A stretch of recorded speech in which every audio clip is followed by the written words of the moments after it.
This is the day that the Lord has made. I will rejoice and I will be glad in it. I'm in the hog pen, and I got two projects. One is I was about to give Black Beauty a little bit of a cleanup. The other is I have a plan to completely redo this hog pen and make it an indoor room that I can get my motorcycle in.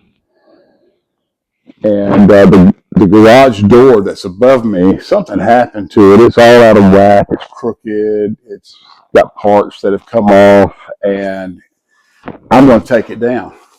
I'm going to take this down, and I'm going to replace the opening where the garage door goes down with a wall with a swinging door that's wide enough to get Black Beauty in and out. And then I'm going to try to make the room tighter. I'm going to go throughout the whole room, and I'm going to do things to tighten it up and cut down on dust and things. And then I'm going to put an air conditioner and a heater here, and I'm going to repaint it. I'm thinking about putting some carpet on the floor. What do you think about that idea? The floor is very uneven. This was a smaller building, and then it was added onto, and where the cement came together, it's kind of rough. It's not really level, and I think some carpet. I've got some carpet, carpet planks or carpet tile that I don't know if I got the color I want, but I got it, and I'm just going to come in here. I'm going to clean it off. I'm going to take everything off the walls, everything out of the ceiling. I'm going to put new lighting. I'm going to put some recessed can lighting up in the ceiling. I'm going to take these fluorescent lights down, use them elsewhere, and some can lights. I'm going to close. I have an opening that goes up into the attic. I don't know if you can see that right there. And I'm going to close that. I may just close it off once I get some insulation. No, I probably still need to leave myself some access, but I'm going to probably make the opening smaller and then put a hatch so I can stick a ladder up in there and get up in the attic. Recessed can lightings. I'm going to take everything off the walls. I'm going to clean. I'm going to scrub. I'm going to pressure wash. I'm going to repaint some of it. I don't know if I'm going to repaint the orange and black wall. I was very intentional with that because that's Harley colors. And but anyway, I don't really like this. I thought it was a gray. It is some sort of gray. I don't really like it, so I may repaint that. I'm thinking about actually repainting. I painted the ceiling black. Now I'm thinking about going back to a lighter color. I don't know.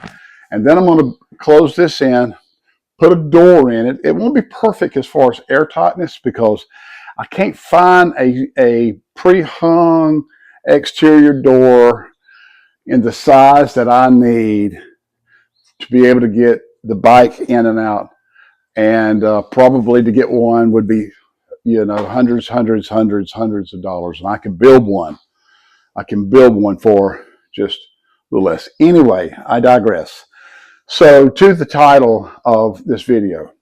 I was watching Traveling Tall. Traveling Tall is one of my favorite YouTubers. I watch almost all of his videos. I stopped the video because I thought somebody was coming up the driveway. And I watch most all of his videos. And I was watching the other day. He was on a road trip from Knoxville, where he lives, to Pensacola Beach, Pensacola, Florida, over to Mobile, into Mississippi, to Natchez, Mississippi, and back up the Natchez Trace. I've done the Natchez Trace. My friend, Big Rick, and I did the Natchez Trace during COVID. It was we enjoyed ourselves, but all the campgrounds were closed and most of the restaurants were closed. And anyway, that's another story for another time. Anyway, I was watching Tall, and he was riding along on his motorcycle talking about being in Alabama. And so we rolling. We are rolling again through middle of Alabama with the sun going down. It's a beautiful, beautiful sunset over the rolling hills of Alabama. And all of a sudden, I'm watching this video and I start seeing things that I recognize, and that dawns on me. Traveling Tall is in my town. 5 miles and we're going to be turning left. I don't know what road this is. I don't know if we're on 29 North now or we'll be turning on to 29 North. This is not the scenic route. This is actually the way, you know what I mean? But I like riding to these small towns like this in Alabama. One of my favorite things about riding motorcycles. Just get out seeing stuff like this, you know what I mean? I mean, you can see it from a car, but it's not the same. Like, I smelled all those pine trees back there. There was something that smelled like lavender or some kind of smell back there earlier. Now, everything don't always smell good when you're on a bike. There was, I was behind a truck with some livestock in it. That stank. So, yeah, you don't always get to smell the pleasantries of nature. Sometimes you, especially like that time I was going out through Texas, or was it New Mexico? Well, they have them in both places, or even Alt Wyoming, or is it Alt Colorado? If you've been through Alt, A-U-L-T, might be Colorado or Wyoming, can't remember. It's right on the border. No, it's Colorado. It stinks. It's horrible. And riding a motorcycle, oh my goodness, man, it'll about make you lose your lunch. Area of Bruton.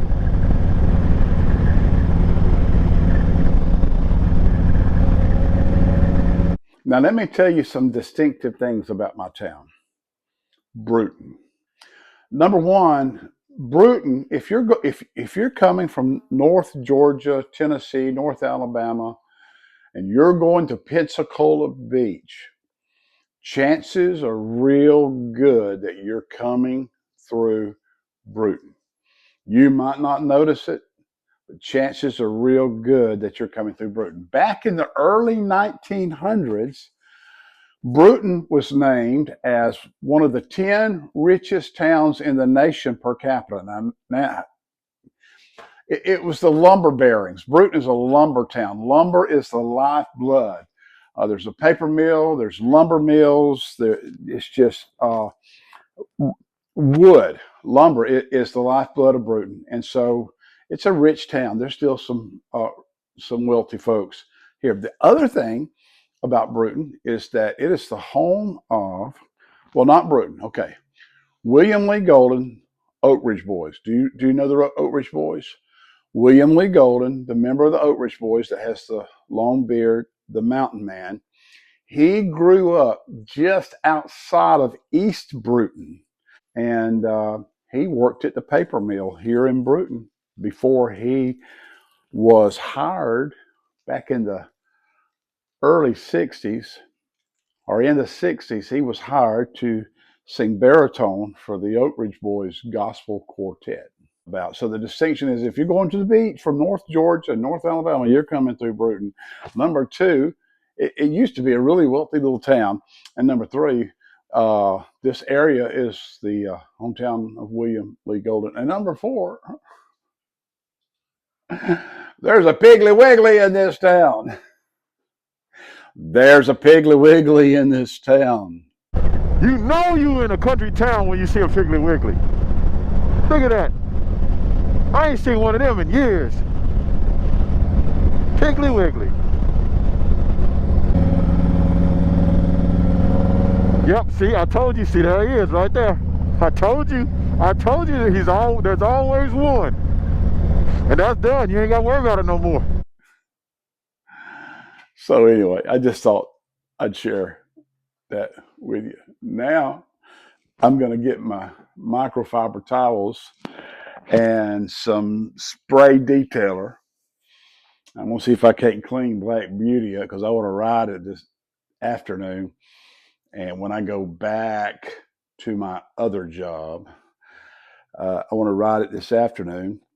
And it's pretty dirty. So I'm going to do some cleaning.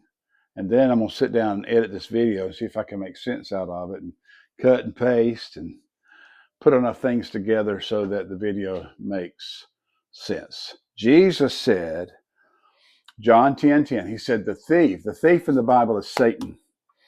The thief only comes to steal, to kill, and to destroy. He said, I have come that they might have life, and they might have it more abundantly.